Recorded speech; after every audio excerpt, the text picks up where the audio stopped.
கம்பம் சட்டமன்ற உறுப்பினர் PLA ஜெகநாத் மிஸ்ரா இன்று பல்வேறு இடங்களில் ஆய்வு மேற்கொண்டார்.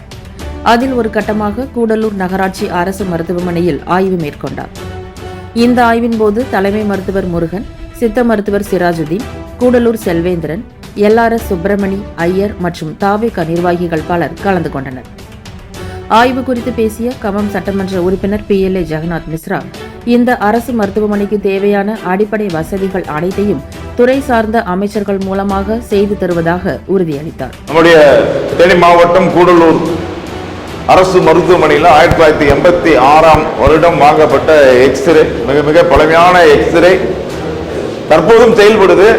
ஆனால் நம்ம அரசு மருத்துவமனைக்கு இன்னைக்கு இருக்கக்கூடிய நவீன எக்ஸ்ரே வேணும் அப்படிங்கிறத கேட்டிருக்காங்க. அந்த தகவலை மாண்புமிகு நம்முடைய சுகாதாரத்துறை அமைச்சர் அவர்களுக்கும் அதிகாரிகள் பெருமக்களுக்கும் கொண்டு சென்று கூடிய விரைவில் நல்லது ஒரு மிஷனை நம்ம கொண்டு வரும்.